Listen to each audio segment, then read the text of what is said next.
Hi all. അപ്പോൾ നമ്മൾ ഇന്ന് പി എസ് സിയുടെ ഏറ്റവും പുതിയൊരു അപ്ഡേറ്റ് നിങ്ങളുമായിട്ട് ഷെയർ ചെയ്യാൻ വേണ്ടിയിട്ടാണ്. അതായത് നിങ്ങളിൽ പലരും എന്ത് പി എസ് സി ഒരു നോട്ടിഫിക്കേഷൻ കണ്ടു കഴിഞ്ഞാൽ നിങ്ങൾ അത് അപ്ലൈ ചെയ്യുന്നുണ്ടാവും. അപ്ലൈ ചെയ്യുമ്പം അത് അവിടെ സബ്മിറ്റ് ആയോ എന്നുള്ള കാര്യങ്ങളോ അല്ലെങ്കിൽ എന്താ പറയണ്ടേ, പിന്നെ നിങ്ങൾ എന്താ ഫോം സ്ക്രീനിൽ വന്നിട്ട് അവിടെ അതിൽ അപ്ലിക്കേഷൻ സ്റ്റാറ്റസ് ഒക്കെ നോക്കൂ. നിങ്ങൾ എത്ര പേര് അങ്ങനെ ചെയ്യാറുണ്ട്? അതിൽ പലർക്കും പല അശ്രദ്ധകളും വരുന്നുണ്ട്. കാരണം വെച്ചാൽ നിങ്ങൾ അപ്ലൈ ചെയ്തു എന്ന് വിചാരിക്കും, പക്ഷെ അത് ആക്ച്വലി എന്താ അവിടെ സബ്മിറ്റ് ആയിട്ടുണ്ടാവില്ല. അപ്പോഴങ്ങനെയാകുമ്പോൾ കൺഫർമേഷൻ കൊടുക്കാൻ വേണ്ടി നിങ്ങളുടെ ഫ്രണ്ട്സിനൊക്കെ മെസ്സേജ് വന്നിട്ടുണ്ടാവും, പക്ഷെ നിങ്ങൾക്ക് വന്നില്ല എന്നുള്ള സിറ്റുവേഷൻ വരുമ്പോഴായിരിക്കും നിങ്ങൾ അത് നോക്കുന്നുണ്ടാവുക. അല്ലെങ്കിൽ എക്സാം നിങ്ങൾക്ക് അവിടെ അഡ്മിറ്റ് കാർഡ് റിലീസ് ആയില്ല എന്ന് പറയുമ്പോഴായിരിക്കും ചിലപ്പോൾ അത് നിങ്ങൾ നോക്കുന്നുണ്ടാവുക, അല്ലെ?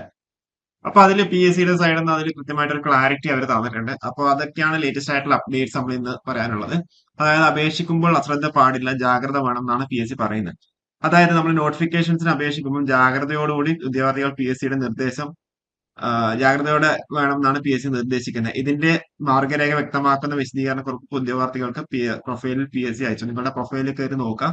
അപ്പൊ അതിലെന്താ കൃത്യമായിട്ട് അതിന്റെ ഇൻഫർമേഷൻസ് അതിലുണ്ടാവും.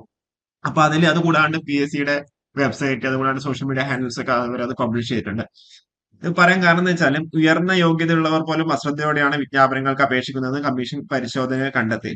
പ്രൊഫഷണൽ യോഗ്യതയുള്ളവരും ഇന്റർനെറ്റ് കഫേകളെയാണ് ആശ്രയിച്ചാണ് അപേക്ഷകൾ അയക്കുന്നത്. അതായത് പ്രൊഫഷണൽ യോഗ്യതയുള്ളവരും കൂടി ഇന്റർനെറ്റ് കഫേകളെ ആശ്രയിച്ചിട്ടാണ് ഇതിന് അപ്ലൈ ചെയ്യുന്നതാണ്. ഇത് പലപ്പോഴും പിഴവുകൾക്ക് ഇടവരുന്നു.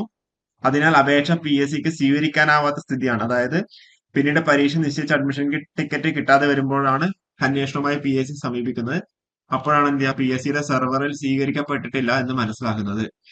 അപേക്ഷിക്കാനുള്ള അവസാന തീയതി കഴിഞ്ഞാൽ പിന്നീട് അവസരം ലഭിക്കുകയില്ല. അതാണ് പറയുന്നത്. അതായത് നിങ്ങൾ അപ്ലൈ ചെയ്ത് കഴിഞ്ഞാൽ നിങ്ങൾ നിങ്ങളുടെ ഡാഷ്ബോർഡിൽ, അതായത് നിങ്ങളുടെ പ്രൊഫൈലിൽ കയറിയിട്ട് നിങ്ങൾ നോക്കുക സബ്മിറ്റ് ആയിട്ടുണ്ടോ എന്നുള്ള കാര്യം.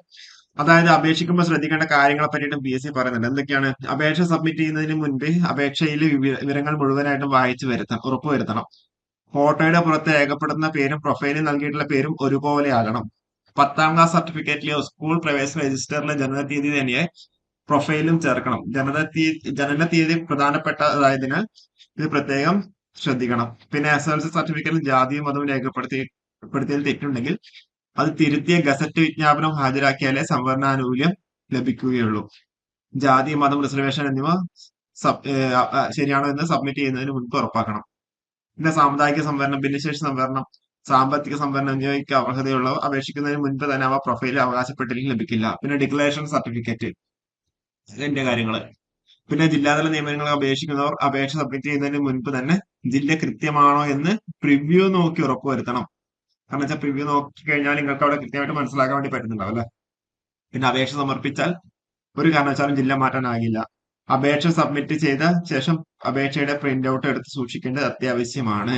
നിങ്ങൾ പ്രിന്റ് ഔട്ട് എടുക്കണമെന്നില്ല, നിങ്ങൾ എന്താ അതൊന്ന് സേവ് ചെയ്താൽ മതി. ഓക്കെ, സേവ് ചെയ്ത് വെക്കുക. അതായത് ആ ഒരു പി ഡി എഫ് നിങ്ങൾക്ക് അവിടെ നിങ്ങളുടെ സിസ്റ്റത്തിലോ അല്ലെങ്കിൽ നിങ്ങളുടെ മൊബൈലിൽ സേവ് ചെയ്ത് വെക്കുക എന്നുള്ളതാണ്. കാരണം നിങ്ങൾ അപ്ലൈ ചെയ്ത് കഴിഞ്ഞാൽ നിങ്ങൾക്ക് അവിടെ ഒരു ഡോക്യുമെന്റ് ഉണ്ടല്ലോ, അതൊരു പ്രൂഫ് ഉണ്ടാവുമല്ലോ, നിങ്ങൾ അപ്ലൈ ചെയ്തു എന്നുള്ളതിന് പ്രൂഫ്. അതാണ് ആ ഒരു ഡോക്യുമെന്റ് നിങ്ങൾ സേവ് ചെയ്ത് വെക്കുക എന്നുള്ള രീതിയിൽ അവർ ഉദ്ദേശിക്കുന്നത്.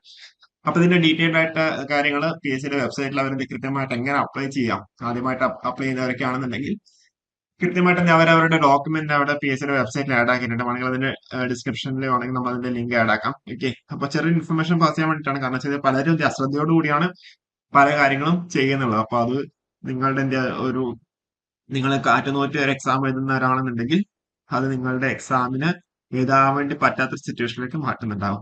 അതേപോലെ തന്നെയാണ് കൺഫർമേഷൻ കൊടുക്കുമ്പോഴും.